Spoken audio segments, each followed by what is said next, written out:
আমার নাতিনেরা সবসময় ইলিশ মাছ পছন্দ করে, তো আমি ইলিশ মাছগুলো কাটা বাছা পরিষ্কার করে নিয়েছি। আমি এখন নুন হলুদ মাখা ভাজবো।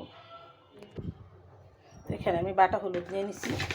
বাটা হলুদের স্বাদ কিন্তু অন্যরকম, তাই মাছ সবসময় নুন হলুদ মাখায় 10 মিনিট আধা ঘন্টা রেখে দিই। তো মাছও নষ্ট হয় না, আবার মাছের স্বাদও ভালো লাগে।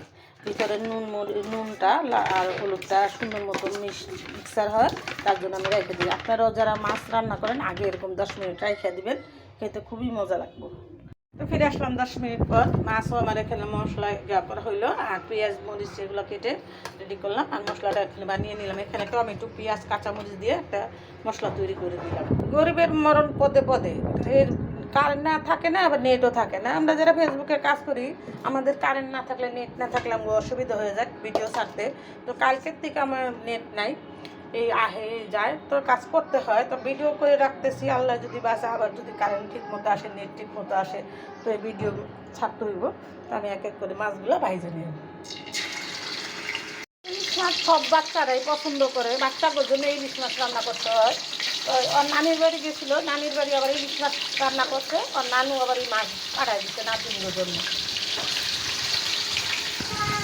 মাছগুলো আমি সবগুলো মাছ এটা দিয়ে দেবো। এটা আমার আইটেম, এটাতে আমি মাছ ভাজি। আর এই কড়াইটার বয়স 30-35 বছর হয়ে গেছে। এটাতে আমি সবসময় মাছ ভাজি রান্না করি, আমার খুবই ভালো লাগে এটাতে রান্না করতে। সবগুলো মাছ এক কড়াইতে দিয়ে দিলাম।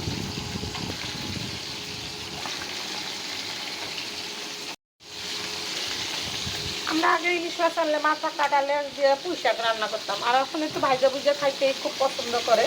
তো মাছ পেটা পোটা শুদ্ধ মাছগুলো আমি রাখবে নিতেছি। পেটাগুলো এখানে দিয়ে দিলাম। তো মাছগুলো এদিকে ভাজা হইতে থাক। আমি সবসময় রান্না করলে আপনাদের সব ভিডিও পুরাটাই দেখাই। এখানে হলুদের বাটা দিয়ে দিলাম, আর মশলাটা আমি আগেই করে নিচ্ছি। তো এখানে আমি নুনও দিয়ে, যারা নতুন রাঁধুনি রান্না করে খেতে পারেন না তাদের উপলক্ষে করে বলতেছি, এই যে একদম শর্টকাটে সব গুছিয়ে নিলে রান্না করতে বেশি সময় লাগে না।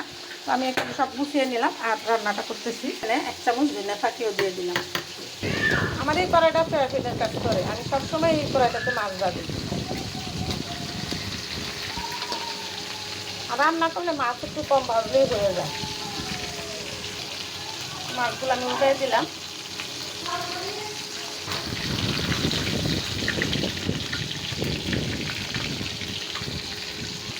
নাতিদের জন্য ভাজা মাছ রেখে লইলাম।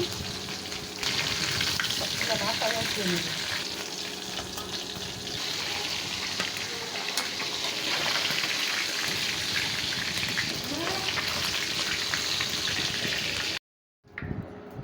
মাছগুলো উঠে নিলাম। এখন পেঁয়াজগুলো দিয়ে দিলাম। পেঁয়াজটা একটু হালকা ভাজা দিয়ে নিব। এখানে মশলার মধ্যে আমি একটু পানি দিয়ে মশলাটা গুলিয়ে নিব।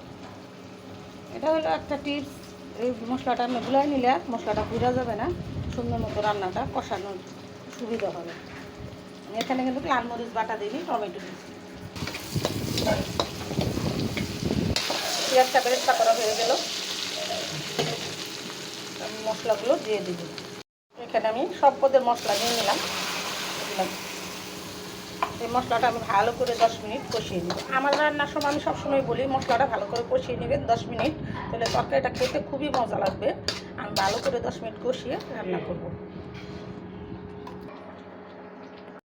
মশলাটা আমার এখানে ভালো করে কষানো হয়ে গেছে। আমি এখন আলুগুলো দিয়ে দিব।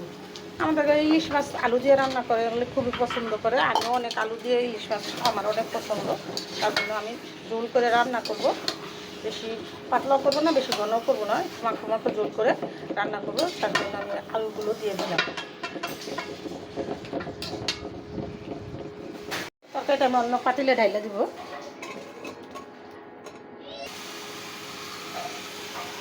ঝোলের জন্য পানি দিয়ে দিলাম। রান্নাটা আমি আরও 5 মিনিট করবো। তরকারিটা বলক এসে গেছে, আমি এখানে মাছগুলো দিয়ে দিব। সম্পূর্ণ ইলিশ মাছগুলো এখানে দিয়ে দিলাম। তো আমি তরকারিতে কী কী মশলা উপকরণ দিলাম, কীভাবে রান্না করলাম, সম্পূর্ণটা আপনাদের সাথে শেয়ার করলাম। না টেনে দেখবেন, আর এরকম মজাদার ইলিশ মাছের আলু দিয়ে ঝোল রান্না করে খাবেন। আর নতুন নতুন ভিডিও পেতে সাথেই থাকবেন। ভিডিওটা আর বড় না করে আমি এখানে রেখে দিলাম। আসসালামু আলাইকুম।